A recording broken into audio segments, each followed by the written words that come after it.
According to a study done by Drs. Patricia Sullivan and John Knudson, a child with any type of intellectual disability or condition was 4 times more likely to be molested than a child without disabilities. And of course, this is a big concern for autism parents, especially if you're raising a non-verbal child. Please keep watching if you would like to find out the signs that can provide us with clues as to whether or not our children are experiencing this.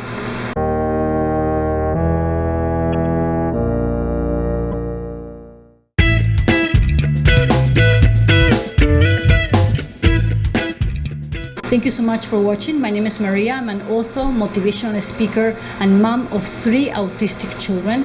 And today we'll be touching a topic that is of great concern for all of us parents, because it is about the safety of our own children. Our number 1 priority is to ensure they are protected at all times. I have been raising my boys for the past 20 years, and I have been very protective over who enters their lives while paying close attention to anyone that might be with them for an extended period. I would like to start by emphasizing the importance of sexual education, because sometimes we might assume that it is not a necessary topic, but it is. Not only because it helps them understand their bodies and its functions and the changes that appear in puberty, but additionally because there is evil out there.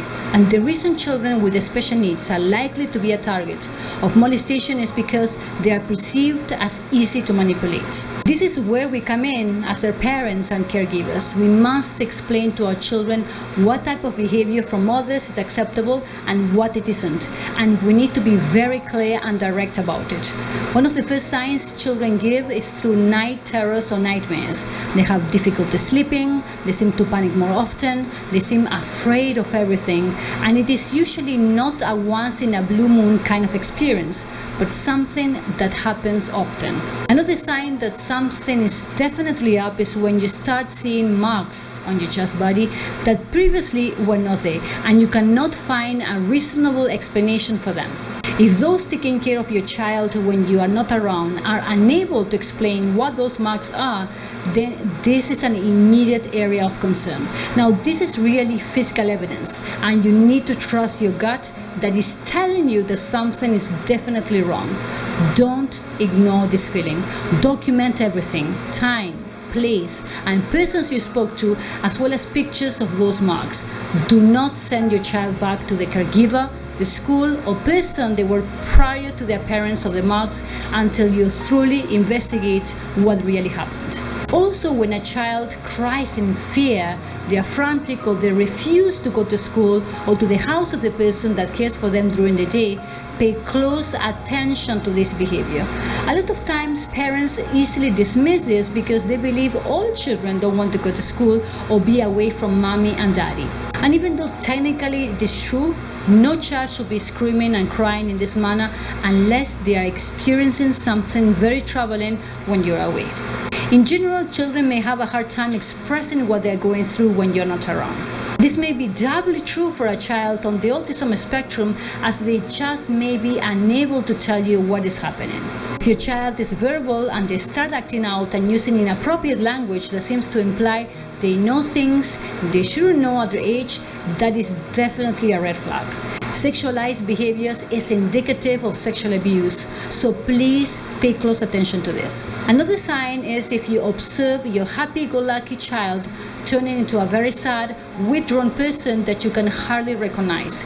They seem absent in mind, they are not doing well in school, they are not enjoying the things that normally will cause them to be excited about, and they are hardly communicating with you as they prefer to be alone.